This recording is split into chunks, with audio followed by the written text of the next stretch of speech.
แม่หมอใจให้มีปอกหนึ่งหึงมาเย้าตั้งนอกเบิงศิริยาอันว่านั้นมีแม่หมอก็หนึ่งได้อยู่ไว้เฮิรนมุงคาหลังเล็กๆตั้งนอกวานนั่นก็เหลียวแม่หมอก็ในมีชื่อว่าลำเพอแม่หมอลำเพอยามเป็นแม่หมออันดีอันใกล้หรือยาปันก้นในหมู่วาน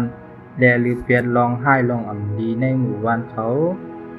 ก้วยกาลองลอบผ้าแลลองหันปุนส่วนโตกัดแง่นในใจมันกว่ากำอิดเฮ็ดให้เมหมอเลียกลายกว่าเปลี่ยนให้เมหมอกว่าสนใจกาถาอันให้อันจำขึ้นมาแลวนหาตั้งตาให้ตูมันเตอำโมเท่าโมตายเฮ็ดให้มันกับพ้นคุกหันเส้นตั้งอันหนึ่งตาเตเฮ็ดให้ตูมันอำโมตายลองอันมันโค่นหันมานั่นเต้ตีไล่จุบเอาวิ่งหยันสาวให้ตึกเป็นสาวแจ๊ดในเย้ามีหมอเฮ็ดนั้นมาอยู่ตาเสเย้าก็อยู่มาหึงเป็นลายโจก้นเย้าอันเป็นสาวอันใกล้ๆหายตัวกว่านั่นก็มีไผหาหันพบย้อนมีหมอลำเพอไล่หลุดเอาวิ่งหยันเสื้อเขากว่าเย้าพังตัวคิงสาวเสื้อนั่นป้อมีหมอจุบเอาวิ่งหยันเขาเย้าก็แตกภายลายเป็นผลกว่ากำเดียวที่อยู่มีหมอลำเพอนั่นก็ป้อมีไผเขากว่าหันย้อนตั้งหลังหมู่วานเขาเป็นป่าเถินอันใหญ่หลวงปลายใกล้มีเพชรมีผีจอมดอกแทงเสกรจังมีไผเคยเข้ากว่าซ้ำเจอหิมห้อมอันมีหมอนั่นอยู่ก้วยกาถึงโมเกเท่าตายที่ตัวมีหมอนั่นมีอายเมนตู่เมนสาบออกมาหนึ่งวันมันหึงอายเมนนั่นยิงเมนแห้งกว่าเต็กหนึ่งอยู่กว่าหึงอายเมนตีตัวเมเท่านั่นก็ออกมาเต็กตอนหนังตัวเก่ามันยังว่าเมนในเย้าก้วยกาตอนตาเตอยู่เพื่อไล่เท่าไล่ตายนั่นมีหมอจังหาลอกร้ายเฮ็ดให้แปดอายเมนตีตัวเก่ามันย้อนอายเมนตัวเก่ามีปัญหามือปลอมตัวกว่าหายอบผู้สาวว่าเตไปกว่าตั้งไหลเปิ้นก็อันกันไหวหน้าเป็ดมันแลเฮ็ดให้ก้นหวานวุ่นว่ามันเป็นเผอลูกตีไหลมาเป็นสังมีอายเมนซึ่งไหนง่ายอายเมนคนตายไว้ก็มีหมอลำเพอหูก็ตื่นหูโกเสก็วันหนึ่งโกว่าเตไลอยู่สายยามือหนังป้วนมาเฮ็ดนันเย้ามือขึ้นหนึ่งมีหมอตึกหนังไปหมอยามันอยู่นั่นมันก็ฮับผู้ตั้งกระท่ายตัวเก่าว่าเตมีลูกอ่อนมาเกิดลูกอ่อนนั่นเตเป็นกับซ้อลองใหญ่ตอนตามันอันเป็นอยู่ย่ำเหลวพวมันไหลอยู่จำหืออันนั้นไหลอยู่จอมก้นก็นั่นกว่าพววานในจึงมันเตหายตั้งเป็นอายมินนั่นกว่าแลดูออกกว่าหาอยู่เจอนั่นแทงย้อนเตมีหมังรองเฮ็ดให้มีหมอนั่นอยู่ไหลกว่าติ๊กมือมันฮับหูลองซึ่งนั้นเย้าแนทุกคุมสมาธิมันเสนั่งสมาธิปันกูขึ้นว่าลูกอ่อนก็นั่นเตมาเกิดในต้องผู้ยิ่งก็เหลอเมื่อมีหมอหูว่าผู้ยิ่งก็นั่นก็เป็นเจ้ายิ่งมเหสีเมืองศรียานั่นหึงลองอันมันวนไว้ก็เป็นลงเตมาย้อนมันไหลหูข่าวลองห่มจมของคนเมืองศรียาเจอนั่นย้อนเจ้ายิ่งมเหสีตั้งต้องป้าต้องไว้นั่นเย้ามีหมอลำเพอไหลวนหาลอกร้ายตาตีไหลอยู่จำหิมจำเจ้านางมเหสีมีหมอจังเข้ากว่าในเมืองศรียาเสลักเข้ากว่าวางยานางมเหสีเจ้านางมเหสีแห้งเสมือติกฟ้าต้องจับตัวอยู่นั่นอันเป็นเจ้าคุณหอคำกอเป็นใจดีแลไม่ใจจ้อมเต้ต้นหนังโมยาในเมืองตั้งหลายกอพักษายาปันไลเจ้าหอคำกอไลปืนเผาจอมหาโมยาอันกัดแขนอันเตมาหักษายาปันเจ้านางมเหสีมีหมอลำเพอมือไหลยินเย้าก็ไหลออกข้าวตางมาตีในเมืองนั้นกำเดียวเมื่อมีหมอลำเพอเข้ากว่าถึงในเมืองกวนเมืองแลซึกหันอ่อนกันดีจังลองหางผังมันนางย้อนอายเมนโตมันนางเมนสาบเมนแค้วไว้แห้งนาแลตั้งหน้าตามันนางก็นาลีโกแลถูกซึกหันลืบออกมา คือคุณหอคำไลฮู้ว่ามีหมอนั้นรักษายาปันไลเจ้านางมเหสีมันเจ้าก็ปันขว้างให้มีหมอลำเพื่อนั้นเข้ากว่าและจัดตีนอนตีกินปันให้ห่างๆคนในวางมือเจ้านางมเหสีเลยยศยาตัวเย้าเจ้านางก็เป็นอันจินแค้นหายมากำร้อยเจ้าหอคำก็เลยป้างมีหมอลำเพื่อออกป่านอกเมืองกำเหลียวมีหมอลำเพื่อเลยลาตีเจ้าหอคำว่าย่อกะตั้งเป็นเสื่องไหนหักษาอ่ำภายในอยู่ต่อถึงพวกเกิดลูกในเสสั่งอ่ำเลยยศยากับตามกันเจ้านางมเหสีแลตั้งลูกในต้องจางตายกว่าก็เป็นไรเมื่อคุณหอคำไลฮู้ซึ่งนั้นก็ปันขว้างให้มีหมอ10อยู่ในเมืองนั้นกวาดแทงและไป10รักษายาปันนางมเหสีกว่าเจ้าเมืองก็สั่งให้มันอยู่ที่ในห้องดีมันป่วยอย่าให้ออกกว่าตั้งหลาเจ้าออกมาไลก็ต่อมือเขาคาสั่งให้มายศยาเจ้านางมเหสีกานานก้อยไว้นั้นมีหมอก็อยู่ในเมืองสิริยานั้นมาข้าวต่างหึงพ้องมันดือนั่นก็ลากออกกว่าหายือยิงสาวเจ้านั้นมาสืบอาศักปันตูเก่า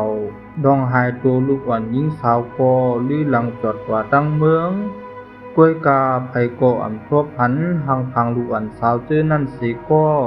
และอ่ำมีภายผังเพิงมีหมอลำเพ้อวันหนึ่งเย้าวันหนึ่งป้วนกว่าเจ้านางมเหสีก็เกิดลูกยิงสาวอ่อนออกมาในคืนอันเกิดเจ้ายิงออกมานั่นอยู่ๆก็มีหมอลำเพ้อไล่เอาไผเผาหลายตีเฮ็ดให้คนสุกซักกันกว่าหมดหนังหือมันเตไล่ลักเอาลูกอ่อนนั่นกว่าง่ายๆมีหมอลำเพ้อจังไล่ลักวางยานอนลับเจ้านางมเหสีแลคานางใจเจ้อนั่นกูก็กวยนอนลืมตัวกว่าเย้ามีหมอก็ลักเอาลูกหวันเสหายกว่าในเงารับสิงขึ้นพวกป่าตีซุ่มเฮือนข้ามันนั่นกำเหลวเมื่อมีหมอลำเพื่อไล่เอาหล่อนยิงปอกมาตีเฮือนมันนางและตั้งชื่อว่าลาตีเจ้ายิงอ่อนอ่ำหู้ว่าไล่มาตกอยู่ในมือของคนเมืองเพื่อตามีหมอปอเตอ่ำหมอเท่าหมอตายและมีหมอลำเพื่อก็ไล่หนังใส่มันไข่ไล่เย้าย้อนหล่อนยิงลาตีมีอายหอมออกมาตีตูตาเซอันลองใหญ่นั่นคนโหมันนางหอมบ่ตานอายหมอกโดยตัวมีหมอลำเพื่ออันแห้งเหี่ยวไว้ตาเสนั่นก็เหมือนหางเตมีเนื้อมีตูขึ้นมาขึ้นเย้าและมันนางก็ขึ้นปอกว่าเป็นขึ้นปันสาวมีหมอลำเพื่อเป็นอันยินจมจังไล่เลี้ยงดูลาตีมาโดยตีมันไล่เลี้ยงเป้ไว้ตีเฮิรนหลายตัวจังไล่เอาน้ำนมเป้เจอนั่นมาเลี้ยงลาตีหล่อนยิ่งนั่นก็ใหญ่ขึ้นเป็นสาวมามีหมอลำเพื่อก็เป็นสาวอยู่เฮ็ดนั้นรวยอ่ำแลกลายสีปอกกล้วยมีหมอลำเพื่อวนว่าเพราะมันอยู่ห่างไกลลาตีขึ้นมาเนื้อตัวมันก็แห้งเหี่ยวมามันสั่งได้อยู่จำลาตีอยู่ตาเซข้าวยำอยู่ออกกว่าตั้งนอกในก็มีหมอลำเพื่อเน็ตกว่าเน็ตบอกมากูว่าลาตีตีลักปลายแปดมือมันปอกมาถึงเฮือนมันตีลักเปียดสินคนโหลาตีเย่าเอาเข้ากว่าในห้องลับมันเอากว่าเผาไผ่เย่าเป่าคาถาอาคมใส่ซื้อเช็ดให้มีหมอลำเพื่อหนุนเป็นสาวมากขึ้นมีหมอลำเพื่อนั่นไล่เลี้ยงดูลาตีเป็นอันหลีเอาใจใส่กูลองมือลาตี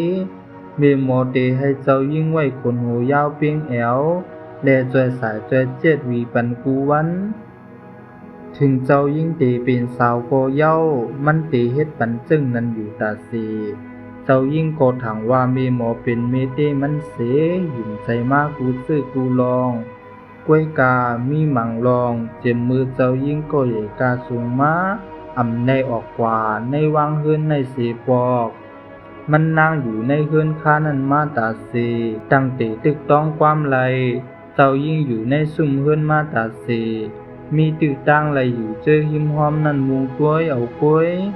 สังเตลักออกตั้งหูแรงกอหูแรงซ้ำสูงนาเจ้ายิ่งในจุอาศัก15 ปีก็เหมือนมีลองถังเปิงมาหลายลอง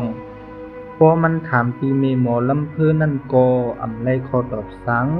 ป้อถามนำติ๊กซ้ำกลุ่มไรญาตั้งป้องหลาเสเย็นกว่าป้อยเศร้ายิ่งลัดที่ก็เปียกเปิงเสอลองเฮ็ดตั้งสร้างเมหมอห้องนอนอันมันนั่งนอนนั่นมีหูแรงป้อยมันนั่งหาพักตูตั้งออกอำหันก้อยมีเมหมอลำเพื่อนั่นก้อยอันหูพักตูตั้งออกเศร้ายิ่งลาตีเมหมอว่า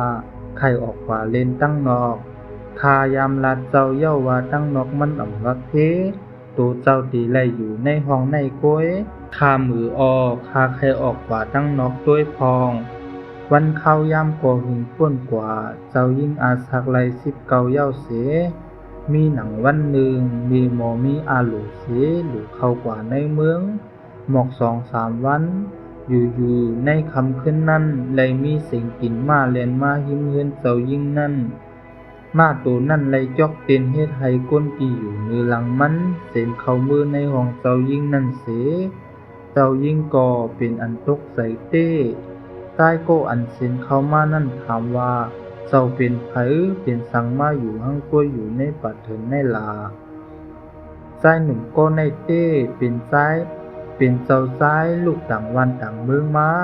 มันใจเก็บหลีเลียนเหล่เล่าในเถินเฮ็ดในอยู่ตาเสกล้วยมันใจอ่ำยำเข้ามาลึกดันหน้าสีปอกเจ้ายิ่งอันตกใจไว้อยู่นั่นก็ย่อมลัดต่อเจ้าซ้ายลีเสมือเจ้าซ้ายไหลถ่อมลองตั้งมันตั้งหมดเย้าเจ้าซ้ายก็ว่นเปียกเปิงมาเขาสั่งไล่โจ้เจ้ายิ่งลัดตีออกขวาตีเฮิรนนั่น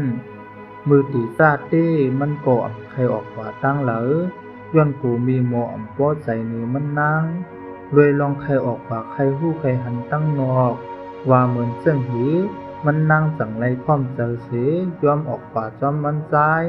เจ้าซ้ายไหลเอาแผ่นผ้าอันมันนั่งเย็บเลนนั่นสืบเฮ็ดเป็นเจึกเสมัดไว้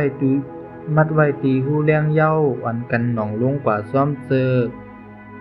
มือตั้งสองออกมาตั้งนอกเฮิรนนั่นเย้าเจ้ายิ่งลัดที่ก่อดีใจมันนั่งนาขาก่อยไปกว่าตีมาเจ้าใจนั่นเสเจ้าใจจังมันเจ้ายิ่งออกกว่าจอมมือมีหมอลำเพื่อตึกบอกมาถึงตีเฮิรนมันนั่งวนเหมือนอ่ำพ่อหลีใจหลีคอมือมันมาถึงเฮิรนจังอ่ำหันเจ้ายิ่งเย้าเสมีหมอลำเพื่อใจลำนามือมันนั่งไหลหูหันลองตั้งลองเจ้าใจมาตีในเสหันเจ้ายิ่งไปออกกว่านั้นมันสั่งไหลมุ่นกะถาอาคมมันเสหายตัวกว่าปอตั้งนาตีเจ้าใจเลยเจ้ายิ่งอยู่นั่นมีหมอไหลใจเอ็นแห้งนำก้นตีแลเฮ็ดให้เนื้อหนังมีหมอหิวขึ้นมากำอิดตีภายหน้าเจ้าใจเลยเจ้ายิ่งอยู่นั่นกำนั้นมีหมอก็เลยเย็นเป็นก้นเท้ามากำเหลียวเจ้ายิ่งจังห้องว่าเมเป็นสังกวาลาเมเป็นสังกวาลากำนั้นเจ้าใจจังลาดดีเจ้ายิ่งว่าในอ่ำใจเมสูนะเป็นเมหมดใจให้อันลักเอาเจ้ายิ่งเมืองสิริยามือ19 ปีป่วนมานั่นลองตั้งอันลุกเจ้าเมืองหายก่อวันนั้นไล่จอดกว่ากูวันกูเมืองเย้าเจ้าเมืองสิริยาก็มันใส่ว่าเตเป็นห้อยมือมีหมอก็อันมาหักษายาปันเจ้านางมาเหสีนั่นก้อยอันเตลักเอาเจ้ายิ่งอ่อนกว่าอำว่าเตส่งคนออกจ้อมหาตานหือก้อยกาอ่ำจ้อนทบหันใส่ปอกมือเจ้าใจไหลหูลองตั้งมันว่ามีหมอนั่นเป็นก็อันลักเอาตัวเจ้ายิ่งมามันใจก่อเน็ดเก็ดเขเจ้ายิ่งเสใจหลับมันต่อสู้มีหมอนั่นย้อนมีหมอนั่นอ่ำมีแห้งแต่ต่อสู้เย้าแลจังไรถูกเจ้าใจเตียงใส่ตีต้องมันนางเสแตกภายลายกว่าอยู่เย้าไว้เสมีหมอตายเย้านั่นเจ้าใจไหลอ่อนเจ้ายิ่งลัดตีมือส่งปันตีเมืองสิริยาเสก็เป็นเจ้านางมาเหสีก็ห้องให้เลยลองดีเสอลีไลหันหน้าลูกเจ้ายิ่งแทงปอกหนึ่งเจ้าเมืองและเจ้านางก็เป็นอันยินจนเจ้าใจเตวาวาเสตั้งแต่นั้นมาเขาบ่มีลูกก็เลยอยู่พร้อมหน้าพร้อมตากันเป็นอันมีตั้งซื่อกว่าต่อสู้อยู่เย้า